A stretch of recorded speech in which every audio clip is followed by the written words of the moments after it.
For most of you, I believe there is peace, and perhaps more, waiting for you after the smoke clears. Although for one of you, the darkest pit of hell has opened to swallow you whole. So don't keep the devil waiting, old friend. Justice. It's an inescapable topic. You could go your whole life never learning the word justice or what it means and yet never escape the weight of it. It's up there with other profound concepts like love, identity, power. Wrestling with these concepts comes with the territory of being sapient. In order to be a self in a world of other selves, we are constantly, consciously or unconsciously, asking the questions, what do I want? Who am I? What do I owe others? What do I deserve? Because these questions are a constant of the human experience, they bleed into every story we tell. I can't think of a story I've ever heard that wasn't burdened by these topics. Even the nature documentaries with zero humans. As I watch the cheetah chase down the zebra, I can't help but ascribe these questions onto them. Do they deserve this? Does the cheetah deserve to eat? Does the zebra deserve to die? We've been talking about justice in Five Nights at Freddy's ever since we discovered the bare bones of a story tucked away behind some newspaper clippings that have a 1 in 100 chance of appearing. This creepy pizzeria is haunted by the victims of a serial killing. Matt Pat's first game theory on Fnaf had us asking, who is the killer? Is it the player or the man on the phone? Is this them getting what they deserve? Justice in the Fnaf universe is a huge deal, yet a hard thing to reckon. If you're a more casual fan, that might come as a shock, because Five Nights at Freddy's hides its story under many layers of obfuscation. That's alright. If you're a casual fan, but are curious about what the silly jump-scare bear game could possibly have to say about the nature of justice, I'm a semi-professional Fnaf story explainer, here to convince both the Fnaf obsessed and the barely interested that the story of Five Nights at Freddy's should make you question your own sense of justice, and think critically about what you believe.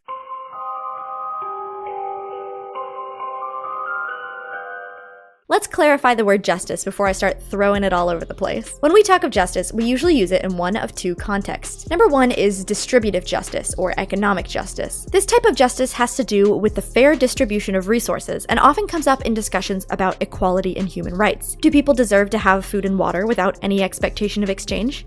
How about healthcare? Cell service? Transportation? Whose duty is it to supply those things? How much is it fair to take from those who have more to give to those who have less? These are incredibly important questions. How you define what a fair share looks like in a society affects the way we vote, the way we teach younger generations to share and draw boundaries, and how we treat those with less than us. But it's not the main type of justice we're considering when we consider Fnaf. That would be number two, punitive justice. This type of justice is focused on justice between a perpetrator and a victim. A crime was committed. Should the criminal serve time, pay money, be recommended for psychiatric help, walk free? Should the victim get even, get paid, get nothing? Your kid is being picked on by a peer. Do you teach them to turn the other cheek? To clap back? To get others involved? This type of justice informs the way we set up our prisons, discipline our children, deal with bullies, and expect others to treat us when they've hurt us. This is the type of justice Five Nights at Freddy's speaks to, because the dynamic of perpetrator and victim is the driving force of the story. The media we consume shapes our ideas about the world. Someone who spends all day on r/malicious compliance might default to considering karmic revenge on someone who they see as in the wrong before all else. Someone who just watched Zuko's redemption arc in Avatar: The Last Airbender might wonder if the aggressor needs help and support to behave better. Five Nights at Freddy's is a story I spend a lot of time thinking about, seeing as I'm a Fnaf lore channel. If the media I consume is shaping my sense of justice, and Five Nights at Freddy's is the media I consume, then what's it saying about justice? How is it shaping me?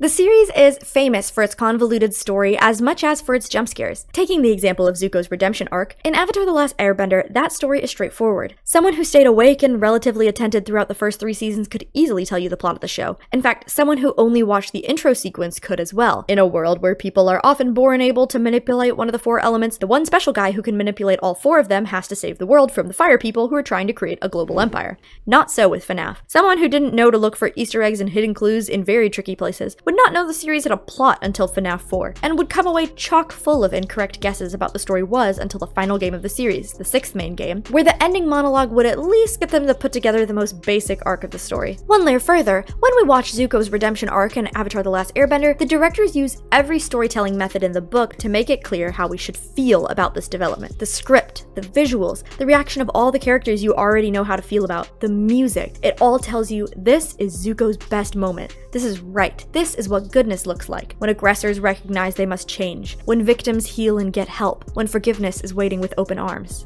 In Five Nights at Freddy's, if you know who Cassidy is and what they do in the story, which is already a monumental if for a casual fan, can you tell if they're in the right or the wrong or somewhere in between in the eyes of the narrative? And for those who don't know, though we will touch on it more in depth in a bit, Cassidy is a victim of the main antagonist, hell-bent on enacting vengeance on him for eternity. Because the story of Fnaf is so buried and obscured, its message to the consumer is as well. Is the creator, Scott Cawthon, trying to make me feel a certain way about character decisions? Should I laud Cassidy for punishing the killer, or should I see their quest for vengeance as damaging and saddening? The real answer is that there are a few cues as to what the storyteller wants us to feel, but they are so few and far between and hard to find that they don't hit like Zuko's redemption. When I watch Zuko's arc, it doesn't matter if I've spent all day on r/malicious compliance and I'm a vengeful, jaded person. The story and direction do all the heavy lifting, and I can't help but see this as a good and beautiful moment. My responsibility as a viewer is to notice how that story changed my view of justice, and then click yes or no on the proverbial pop-up that asks if I want to save those changes or go back to my old way of thinking. There are so few moments like that in Fnaf. I'm left to my own devices to parse out how different players in the story view justice, and then to decide if they're right, and then to decide if I want to take their perspective to heart. Putting aside the question of if that makes Scott a good or bad storyteller, it's kinda sick. It forces me to do the heavy lifting of asking the big questions about right and wrong, the sorts of questions I should be asking as a self living in a world of other selves. What do bad people deserve? What do victims deserve? What is good? I'd like to walk you through the story of Fnaf 1 through 6 with a special focus on the characters, what justice they get or don't get, what vision of justice they're striving for, and if the story gives us any clues about how to feel about them. I might make some allusions to how I feel about a character's worldview, for example, calling the child murderer villain's view of the world sick and twisted, but for the most part I want to leave it up to you to do the heavy lifting and ask, what do bad people deserve? What do victims deserve? What is good? What puts broken people back together?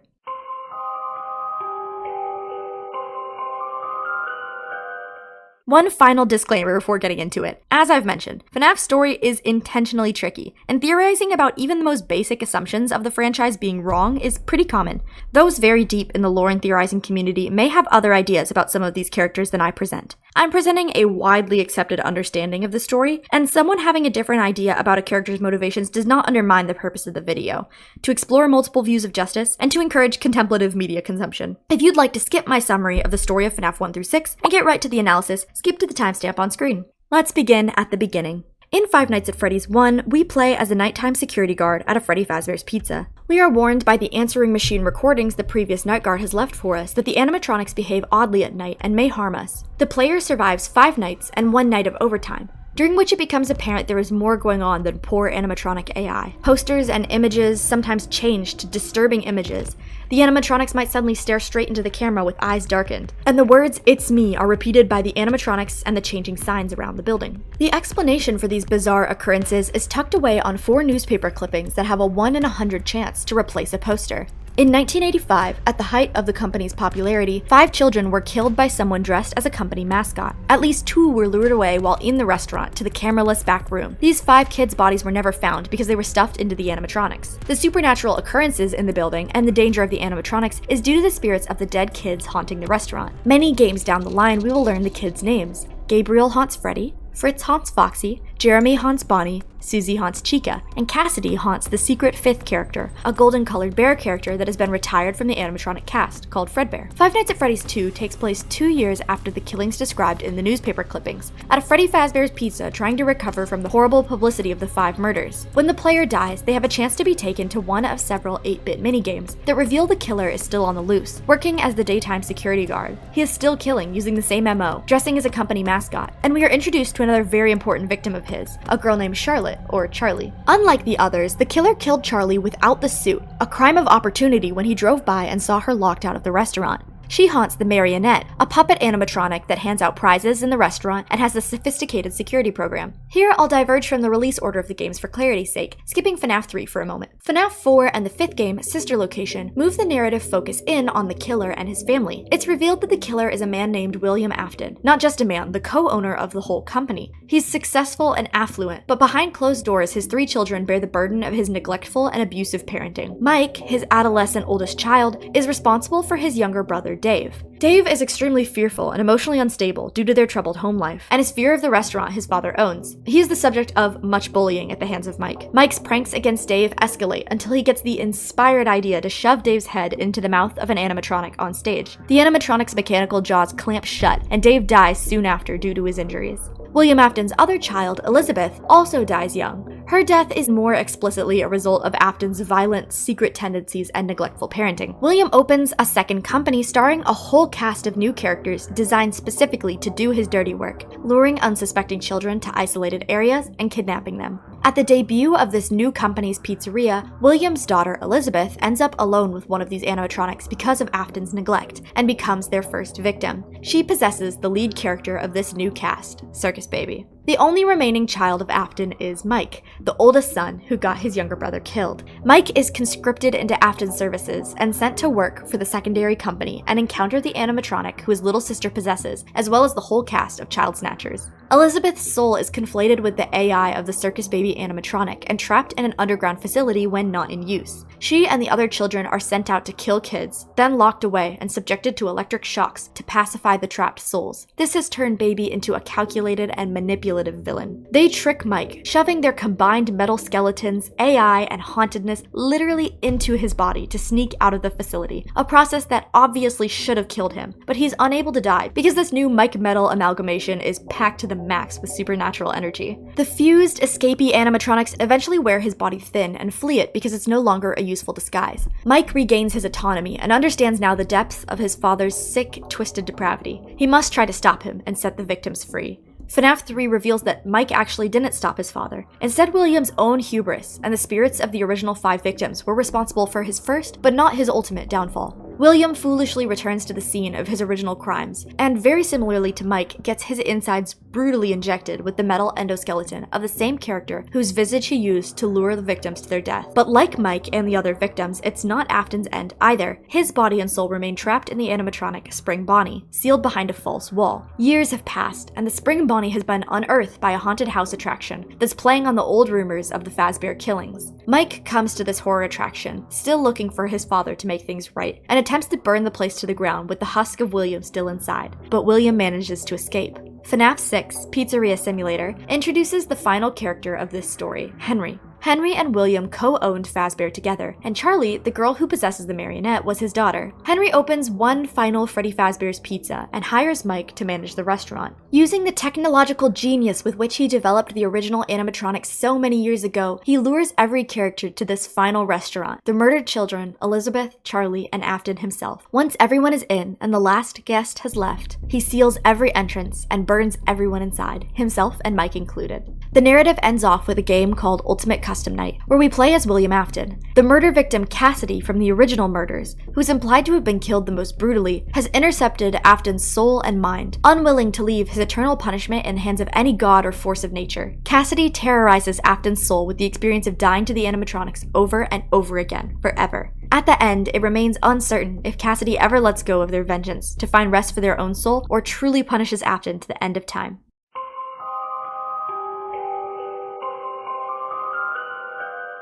And that's the entire story of Five Nights at Freddy's. Or I should say, the story of the first narrative arc, since the games after this kick off a new story with a new villain. The story behind every game boils down to the actions of the victims and the villain, and as such, the question of justice is everywhere. The first characters we know about are the original 5 victims and the killer. Technically, we also know about the phone guy who records the training tapes too, but though he's a beloved returning character, in the grand plot he's more of a vehicle for exposition than a mover and shaker. Though more children have died than just the original 5 murders of 1985 and the villain's own kids, the 5 original children are always the victims from a storytelling perspective. Even after Afton has created a whole business front that's actively operating to kidnap and kill more kids, the story always draws our eyes to Gabriel, Fritz, Jeremy, Susie, and Cassidy. These original 5 victims stand for the whole awful history of serial killings and hauntings. And even of these 5, Susie, the girl who possesses the animatronic Chica, is the representation of them all, our token victim, if you will. Susie was around 6 years old in 1985 and came to Freddy Fazbear's Pizza one day shortly after her pet dog had been run over and sadly killed. Susie distracts herself with the arcade machines and the fun of the pizzeria, but is very distraught about her dog's passing, being a very sensitive child. William Afton somehow comes to learn of the death of her dog, perhaps overhearing her or her parents, or perhaps Susie even confided in the animatronic characters, which she viewed as friends. In the guise of the Spring Bonnie character, William approached Susie when she was alone and told her her dog wasn't really dead but was here at Freddy's in the back room.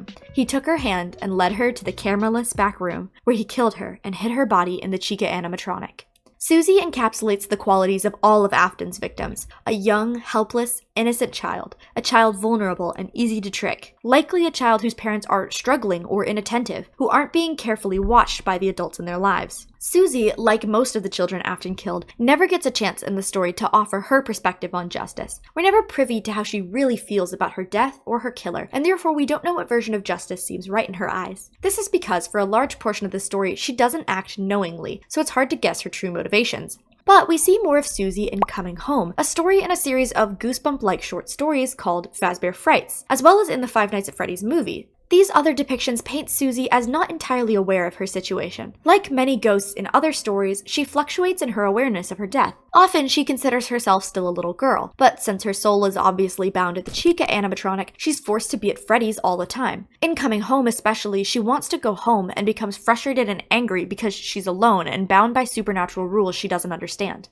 In the movies, Susie, as well as the other victims, cannot recognize that Afton is their killer. They see him as they saw the animatronic characters while they were alive. He's their friend, Spring Bonnie. They view other children as their friend, but are generally aggressive and violent towards adults. Susie, as I said, is our token victim. She paints the picture of how cruel and horrible Afton's killings were. Many forms of media ask us to consider if killing can ever be done for a good reason, but it's clear that Afton's killings are monstrous, inexcusable, and inhumane. Susie also represents one of the two main conundrums the active players in the story seek to solve. The first, how to stop the killer for good, and the second, how to do right by the child victims. No matter how violent or dangerous the animatronics in the series are, it never changes the fact that it's the spirit of a 6-year-old little girl in there. How can she be made whole, put back together? What will bring her and the others peace? How will they escape this purgatory of Freddy's and be put to rest?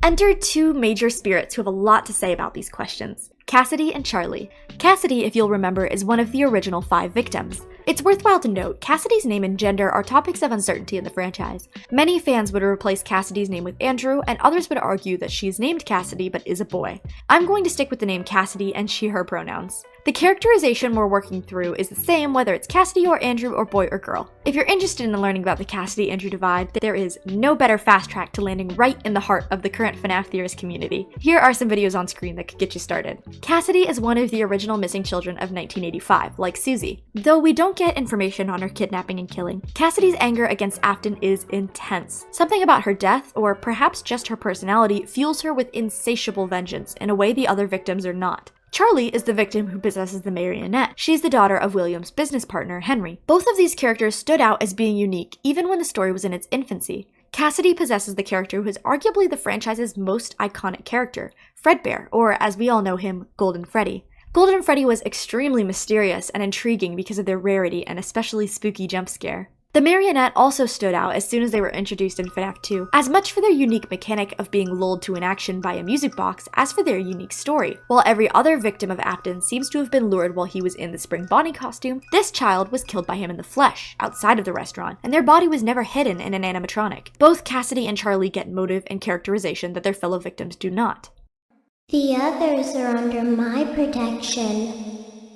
Charlie is a good match for her animatronic. The marionette serves two functions in the Pizzaplex, working as a security device to protect children from danger and giving out prizes at the prize counter. Charlie, as the puppet animatronic, performs these same two functions for her fellow victims: protect and give. Because of her unique death, Charlie is more aware of her situation and the situation of the other victims. She was killed in cold blood by an undisguised Afton and possesses the marionette with the strength of her own spirit. Five Nights at Freddy's 2 reveals this is not true for most of Afton's victims. One of the 8-bit minigames that has a chance to appear after a death shows the puppet, possessed by Charlie, attempting to give prizes to the dead victims of Afton, as the marionette normally does in the restaurant. But since the kids are dead, she tries to give them life instead.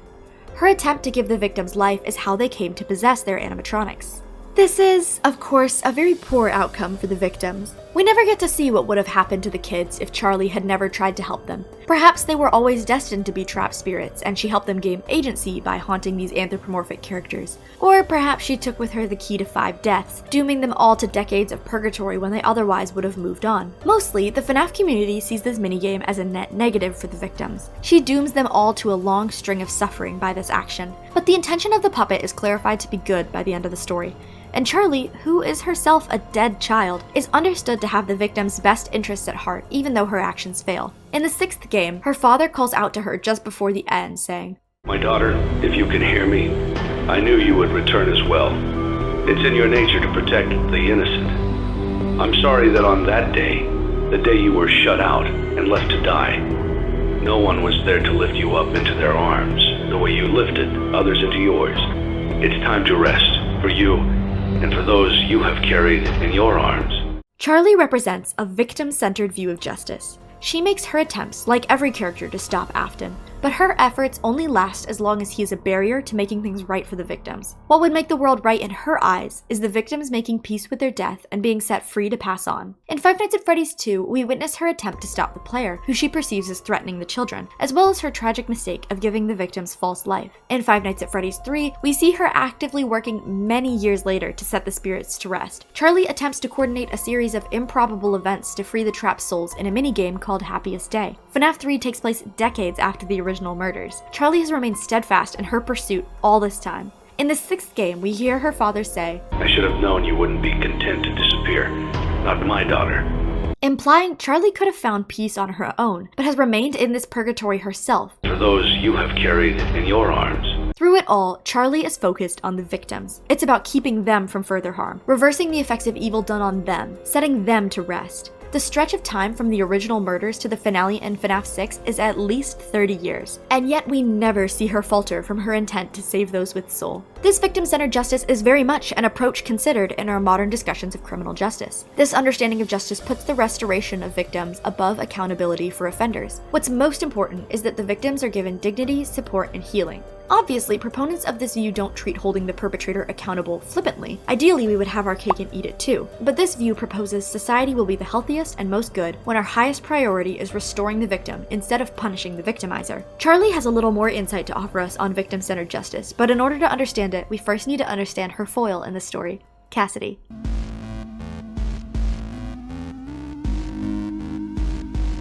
Now let me tell you the story of a young girl who's very similar to Charlie in some ways. Cassidy. Cassidy is known as the vengeful spirit, which absolutely betrays any big reveal I could lead up to about how she views justice. She's out for vengeance. Afton took something of infinite worth, the life of a person, and he must pay an infinite price.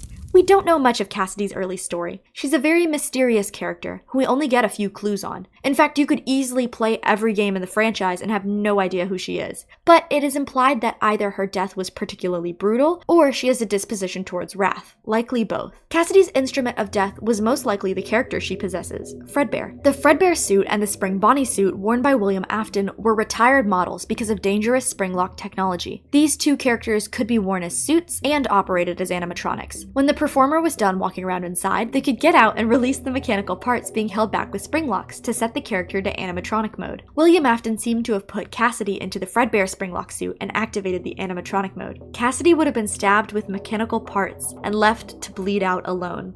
This is similar to Charlie, who seems to have been stabbed in a back alley and likewise left to bleed out alone. And yet, Charlie comes away determined to protect and give, while Cassidy comes away determined to punish and get even. Their differences come not only from their dispositions, but also their view of justice. Charlie puts all her faith into restoration, making things right for the victim. Cassidy believes in retribution. When an evil is committed, there is a payment required. For things to be good again, the perpetrator must pay. It's all about what the perpetrator deserves. Even if the victims were to be restored, Afton still did a horrible, evil thing. Can he be allowed to just continue to live out life as any innocent person would? No, because he deserves to pay for what he's done. He doesn't deserve to ever live like an innocent person again. He doesn't deserve to die like an innocent person, and his soul doesn't deserve to find peace with the innocent. The idea of retributive justice, that there is a price to be paid by the perpetrator for a crime, is very deeply ingrained in our justice system. Our most conventional method of sentencing is serving time, or spending an amount of time in prison proportional to the offense of the crime. It's not just about trying to deter repeat offenses, it's also about retribution. If the whole intent was to make sure criminals didn't commit the same crime twice, our sentences would be much more oriented around programs to change the value system of criminals, take care of any desperation that would drive them to crime, and reintegrate them. But instead, we have a sense that there is a certain cost to crime, whether or not the criminal is a changed man or not. I am speaking of the American incarceration system, but the US has become a standard for many other societies because it's efficient and profitable and therefore an attractive model to follow. Let's take a quick time out to say, A, drink some water, how are you going to grapple with the nature of things when you're dehydrated, and B, talking about justice is always going to dip us into hot topics, like the American prison system. My darling cadets, you have been the most respectful and uplifting commenters for 20 videos and counting. But obviously we're bringing up topics that some of y'all are really passionate about and that start arguments online all the time. If you are winding up to go to bat with someone in the comments who has a different opinion than you on the big things, please bear this in mind. When I believe that X opinion is good for people and Y opinion is bad for people, and I see someone who believes Y opinion, my default response is to think that they don't care about people. They're putting profit or self-interest or allegiance or whatever over the well-being of others because they don't care about people like I do. When what's really happening is that they believe Y is good for people and X is bad for people. They're probably thinking the same thing about me, that I don't care for the well-being of people like they do. So I urge you to believe the best about other humans who you disagree with and approach their viewpoints with curiosity and empathy, doing your very best to ask yourself why they think Y opinion is good for people and not why do they not believe in the value of life like I do. Timeout over. Really do drink water. If you hate getting up to refill it, upping the cup size or just bringing 2 cups is absolutely an option. So, the idea that someone can have a moral debt or debt to society that must be paid is a major component of our prison system. Retributive justice is also all over the media we consume. Our culture is full of cautionary and celebratory stories of retribution, like John Wick and Taken. You kill my dog, I'll kill you and your criminal empire. Sometimes the stories are about how satisfying and important it is that bad people get what they deserve. Sometimes stories tell us how satisfying and important it is for bad people to be shown mercy they don't deserve. Often these stories ask us to consider who gets to decide what bad people deserve, and what happens when the collateral damage dealt to get revenge leads to more victims. And on the internet, our social lives online, vigilantes are always dreaming up new ways to dole out retribution. Someone secretly part of a neo-Nazi group? The internet loves stories of these kinds of people getting their lives destroyed. Said something racist in a comment section? Your retribution is getting your comment sent to your boss and losing your job. Work for an organization I don't agree with? Spam all your channels of communication with not safe for work links. I think you played dishonorably against me in a video game? Doxed. Revenge stories, malicious compliance, am I the a-hole? Filled with takes on retribution that fall anywhere from super satisfying to horrifying. What about Cassidy's take? Satisfying or horrifying or somewhere in between? Cassidy has 2 moments of vengeance that by her standards are very successful. The first we learn about in Fnaf 3. William Afton returns to the scene of the crime and decommissions the animatronics possessed by Freddy, Buunny, Chica, and Foxy. Then we see Cassidy, not in the Fredbear suit but as a spirit, find Afton and the 4 other ghosts. Afton is in terror, but realizes his old suit is in the room, his spring bodysuit suit that he used to lure and kill the kids. He gets into the suit, thinking it can save him, but it is instead his doom. The old spring locks activate and kill him, just like how he killed Cassidy. Not only does he die like his victim, his spirit remains trapped at Freddy's like them too. This punishment is quite clean because there's 0 collateral. Afton hurt people, Afton paid. Her second vengeance occurs in the final game of the whole arc, Ultimate Custom Night. Afton has been trapped somewhere between life and death in the Springlock suit for a long time and is finally truly defeated, trapped by Henry in a burning building. All the machinery the souls have been possessing is melted, finally releasing them to peace after death. That's the very end of FNAF 6, and it seems like it should be the end of the story. But as the proverbial screen fades to black, and the audience in the theater starts to clap thinking the credits are rolling, boom! There's an abrupt ending scene to leave you wondering. He tried to release you. He tried to release us. But I'm not going to let that happen. I will hold you here. I will keep you here. No matter how many times they burn us. The end is delayed for everyone. because Afton is not done paying. A few decades of rotting in a suit does not balance out the price of a child's life, and now Cassidy's wrath and the lengths she'd go to make sure the price is paid is on full display as she holds the victim's soul back from their final restoration to empower Afton's torture. Hearing that Cassidy is keeping her fellow victims from finding peace might seem pretty cut and dry to some of you. She shouldn't be holding them captive, that was the whole problem in the first place. But as I said a bit ago, Fnaf doesn't really do the heavy lifting to make that clear to us. There are a ton of voice lines in Ultimate Custom Night, and many of the manifestations there to torment Afton seem to be just that, manifestations. But some of them have the voice of one of the victims behind them, and we see that it's a not all negative experience. The fire within me burns eternal, and now you shall as well. What a gift to relish, a victim that can't perish. Seeing you powerless is like music to me. That's from Charlie, the girl who I've been hyping up as being entirely devoted to victim-centered justice. And honestly, it kinda sounds like she's digging the revenge a little. The only indication we have that some of the spirits might not be happy comes from one of the well over 100 lines in the game. What is this new prison? Is it me trapped, or is it you? Perhaps it's us both.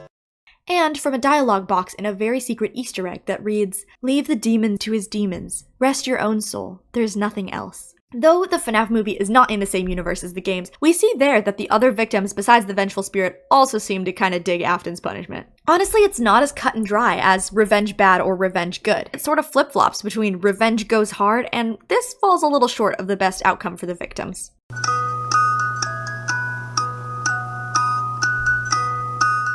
If Cassidy has put the final piece of the victims on hold, and Charlie is all about the best outcome for the victims, we'd expect Charlie to have something to say about using them for a vengeance quest. Charlie does have one line. I don't hate you, but you need to stay out of my way.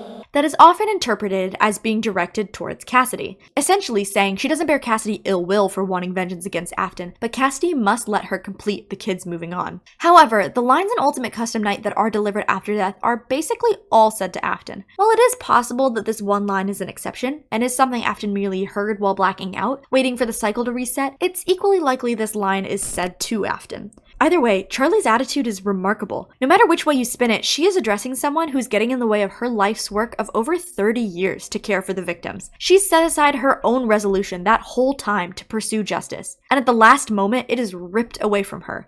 And yet, I don't hate you. And another line that is almost certainly said to Afton, her killer. I recognize you, but I'm not afraid of you. Not anymore. Charlie is marked by what I can only describe as a powerful inner peace. In the face of great evil and tragedy, she's neither angry nor afraid, just waiting for all things to be made right. While I've said like 3 times that it's hard to tell how the story wants you to feel about the main characters and their actions, I do believe that those who really search every line of dialogue, Easter egg, and secret will find that there is a bias towards Charlie and away from Cassidy in Ultimate Custom Night. But there's a bias towards Cassidy's first vengeance in FNAF 3. Springlocking Afton to a painful death and condemning him to the same fate as the spirits? Good. Trapping Afton's soul after death to experience the wrath of all his victims and animatronic creations by replicating death for eternity? It's not as celebrated because it's preventing the victims from moving on too. Document results. But make no mistake, the story is pretty clear that Afton does deserve infinite punishment. In a moment, we're going to dip into the world of the many Five Nights at Freddy's books and see how disproportionate judgment is viewed as horrible by the series. Infinite punishment for finite crimes is a hallmark of many of the book's stories, and it's always meant to make us go, it wasn't supposed to end like that. But we hear of Afton being tormented in hell for all eternity. Is that proportionate? Didn't that give you a moment of pause? A scintilla of doubt? Honestly, no. The story never asks us if Afton deserves to be punished for all eternity. It assumes he should. The climax of the story, the ending of FNAF 6, the final speech delivered by Afton's former friend and business partner Henry, is directed so clearly in a franchise full of ambiguity. The build-up, the music, the scripting, it's all telling us Henry is right when he says, For most of you, I believe there is peace, and perhaps more, waiting for you after the smoke clears. Although for one of you, the darkest pit of hell has opened to swallow you whole. So don't keep the devil waiting, old friend.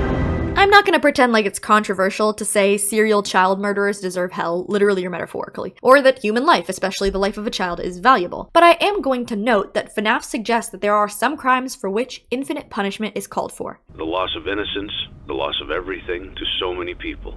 Since this whole video is about using Fnaf as a vehicle to hear and meditate on different perspectives on justice, we should stop here for a moment. The question of infinite punishment touches particularly on both religious discussions as well as on discussions around the death penalty. It's heavy stuff. Are some crimes so severe that people deserve death? Hell? Who has the right to judge and decide which crime should end a person's life? Can any human or group of humans be trusted with that call? Can a deity? Does it even matter that people be punished proportionate to their crimes, or should they always receive more mercy than they deserve? Is anyone so beyond redemption they can't be saved from their own evil in their life? What about after their life? Five Nights at Freddy's, shockingly, cannot answer these questions for us, but it does weigh in just a little. The intentional, remorseless taking of innocent children's lives is an infinite crime. Afton is a liar, a kidnapper, a serial killer, and in most interpretations, an abuser. The story never asks if he can be redeemed, and never suggests he deserves mercy. But there are two people in the story who do seem to deserve mercy, and they happen to be brother and sister. Father, it's me, Michael. Michael Afton, or Mike, is the son of William Afton and one of the most dynamic characters in the whole franchise. The game continuity of FNAF is full of static characters. In fact, the victims, Charlie and Cassidy, are pretty one-dimensional. Their circumstances change, but they don't really change. They remain focused on the same goal and don't experience growth of character, and there's nothing wrong with that. Not every character in a story needs to experience a worldview shift and become a different person by the end. Charlie and Cassidy are both interesting and narratively significant characters because their actions, not their transformative journeys, drive the plot. Sometimes it really is enough to bring a character from start to end having effectively just multiplied them by 1. That said, a dynamic character just hits. Take that sucker, multiply him by a transformation matrix, and make us all feel something. Let us be moved or destroyed watching this man be broken and warped by the narrative. That's Mike. Mike starts as a bully. His first action in the narrative is picking on his little brother, trying to look cool in front of his friends. For whatever reason, Mike does not see the suffering of his brother. He's focused on himself. Dave is annoying and cries a lot, and Mike has to be around him all the time. And Dave is an easy target for cheap laughs. And Dave is so little he can't really do anything about Mike's bullying. And Mike laughs and picks on Dave all the way until he gets his head bashed in and kills him. And then Mike gets inverted. His whole perspective turned inside out in a moment. He, like many middle school kids, has that click where you become aware in a way you definitely weren't before that everyone else is not just a force that acts on you, but their own person. They act on each other. You act on them. They all have feelings about that. And you know how you've been having thoughts and feelings that no one else even knows about for 14 years? There's 8 billion other people who have been doing that too. And he just killed one of them. Can you hear me? I don't know if you can hear me. I'm sorry, Mike says on the deathbed of his brother. Remorse just drips from his words. And at this point, Mike has already surpassed Afton. William has killed an innocent child. Mike has killed an innocent child. William wakes up to how hurting others can serve him. Mike wakes up to how hurting others hurts others. William revels, Mike weeps. Mike will be asked throughout the course of the story to play out the depths of his remorse and his commitment to compassion for the victims. In the name of this change, he will experience horrors that far exceed the price most would think he should pay, even for the life of his brother. He will be sent to encounter the possessed animatronics his father has built, discover how they have been built to kidnap and kill, and, very similar to his father and Cassidy, get his insides forcibly removed in favor of a mechanical endoskeleton. He will persist, either with every medical condition known to man or as essentially a zombie. In the name of putting an end to it all, he will flirt with death for $4 an hour until they finally consummate the relationship and he burns to death. From the moment he becomes conscious of a path to make up for his evil and the evil of his father, Mike forfeits every chance for a normal life. He gave his whole life, his body, his death. From Sister Location on, it's all dedicated to the cause. Man, it hits. Mike's story has something to teach us about rehabilitative justice. Mike starts out as a perpetrator, a bully whose bullying is so extreme he kills someone. His harmful worldview is transformed and he takes accountability. Despite his story including many painful experiences, the negative things Mike goes through are never about inflicting punishment for punishment's sake, but about repairing the harm and serving the victims. Rehabilitative justice is an approach to justice that focuses on repairing harm and changing the perpetrator so that they can be reintegrated. It is the Zuko arc, and our culture usually really loves to see it in stories. We love a villain who takes accountability and is welcomed into a healthy community that shows them mercy. We love it when they go on a journey to fix everything they broke, then come back and stand before the tribunal and say, I messed up. I accept the full consequences of my actions. And then all the people in the movie decide no consequences necessary because of the effort they went through to make things right. And then everyone's needs are met and society heals and everyone is safe and gets the love they need to flourish. And it's happily ever after. Rehabilitative justice feels really good in a story. And it's really easy to project ourselves onto the Zuko-like character. We remember a time when we were in a bad place. Maybe depressed, maybe abused, maybe not getting the help we needed, and we couldn't treat people the way they deserve. We don't feel that we deserve to face punishment, but to have our needs met, and to do our best to make it up to the people we hurt if we can, and then to do our best to pass the goodness on to more people. But here in Fnaf, as well as in Avatar: The Last Airbender, there's always the characters who can't be redeemed. I can think of many stories with the character who goes from perpetrator to redeemed, and there's always someone else who's a perpetrator who never changes. What's with that? First of all, is rehabilitative justice even effective in the real world? Can you, say, teach your child to make amends instead of punishing them? And would that stop them from making the same bad choice again? Does it work with someone convicted for armed robbery in the prison system? How about first-degree murder? Secondly, will rehabilitative justice deter others successfully from committing the same crime? If armed robbery is not met with punishment, but with reparations and community service, will more people feel armed robbery is a viable option because the consequences aren't that bad? And finally, is the effectiveness of rehabilitative justice limited? Are there certain offenses or certain people for whom it will never work? Because some characters don't get a redemption arc. All of those little souls in one place. Just for us. A gift. Now we can do what we were created to do. And be complete. I will make you proud, Daddy.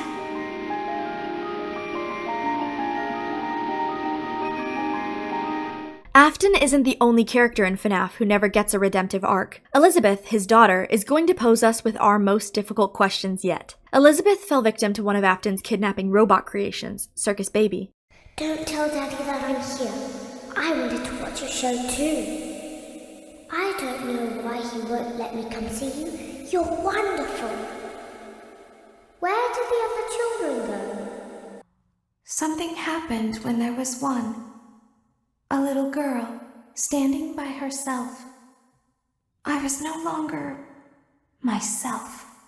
I couldn't move, at least, not until she stepped closer.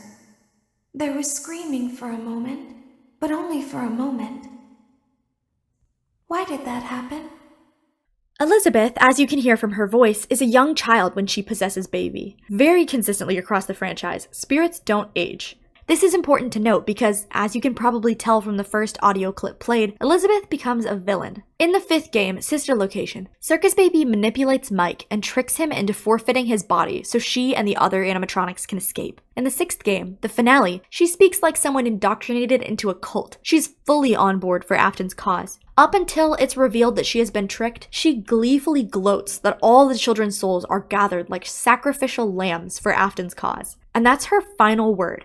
The finale burns them all inside. She never breaks free of Afton's control. She never sees the horrors for what they are and repents. There's no criminal on the cross moment, no salutary repentance, no Darth Vader throwing the Emperor at the last possible moment into the main reactor. Is Elizabeth answerable for her actions? The blood on her hands is so similar to Afton's in some ways. She's the child-napping robot. She kidnapped, killed, manipulated, and used them too. But she's like 8 years old, and her agency is questionable, especially because she's 8. In Henry's final speech, he absolutely counts Elizabeth's offenses as less than Afton. The darkest pit of hell is reserved for one of you, and it's pretty clear it's not Elizabeth. In fact, she seems to be numbered along all the other children's souls. Small souls trapped in prisons of my making, now set to new purpose, and used in ways I never thought imaginable. Are they still aware? I hope not. It keeps me awake at night. I don't know how those tiny breaths of life came to inhabit those machines, but they will never find rest now, not like this. I have to call them all back, all of them, together in one place. Elizabeth prompts the two most difficult questions in my opinion. What happens when a perpetrator is just as much a victim? And what happens when a perpetrator is a child? Modern societies usually have a distinct approach to criminal justice when the perpetrator is a child. Children have less maturity, impulse control, and perspective on their actions, which all results in less responsibility for their poor actions. Children are also still developing and are more likely to be able to change their worldview. But at an even younger age, a child may not hold any responsibility at all. If a 4-year-old steals from a store, can they be held accountable? How about a 10-year-old? How about a 15-year-old? Where's the line? How much leniency can be given to a child who commits really severe offenses? Much like the case of Elizabeth, if a child is a serial killer, do they still qualify for the same leniencies afforded minors for less serious crimes?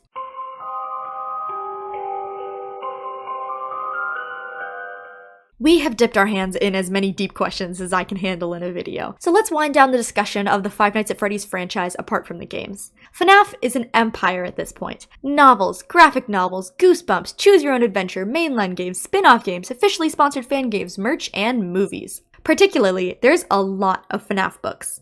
Fazbear, Frights, and Tales from the Pizzaplex are two series of Goosebump-like books that I've alluded to just a bit throughout the script. There's like 60 stories combined in these books, and the horror of these books are often due to one character or supernatural force having a really messed up delusion of justice, like scapegoating, vicarious punishment, and collective punishment. But by far, the most common type of warped justice we find in these books is disproportionate karmic justice. What is karmic justice? It is a person's actions eventually coming back to them. Karma is rooted in Eastern philosophies like Buddhism and Hinduism, and good or bad actions do not always come back in this life. They might, but they might also return in a future life. The idea of karma is often used in pop culture and separated from its Buddhist or Hindu philosophies. In that context, it usually means consequences that are either direct cause and effect from a deed, like I gave someone $1, turns out they were a rich person, they gave me $100 out of gratitude. But sometimes it's also used to refer an event that mirrors an action that took place, even if they have no cause-effect relation. Like, my roommate stole from me, and then later someone stole from them. The key to karmic justice, as it is used both in its proper philosophical context as well as in pop culture, is that it is a spiritual or natural balance that ends up rewarding or punishing. Karma is not distributed by a victim, perpetrator, vigilante, or governing body. The balance just happens naturally. When you do bad, bad eventually ripples back to you. Disproportionate karmic justice, which by the way, I don't think that's like a real literary device or philosophy, it's just descriptive of when that thing that ripples back is bigger than the original action, happens over and over again in Fazbear Frights. Hit someone with your car, cause and effect chain to getting painfully slowly turned into a kids at play sign. Dismiss your best friend in pursuit of middle school popularity, cause and effect chain to losing all your limbs and turning into literal garbage. Eat a gummy, cause and effect chain to being eaten alive. Now, the horror of these stories is always that the karmic justice is way out of proportion. In several of these stories, the characters really do something pretty bad. Several of them end up getting someone killed, and yet the karmic justice is like crazy and gross. Honestly, these books are not for the faint of heart or stomach. Karma, the real thing, not the more casual karma, is supernatural justice. It requires belief in A, reincarnation, and B, a fundamentally balanced cosmos. Supernatural justice is a huge deal throughout the world and human history. Many religions teach that since justice is not distributed perfectly in our lifetimes, perfect justice must come after death, be that reincarnation, or a sorting in the afterlife, or standing before a heavenly judge.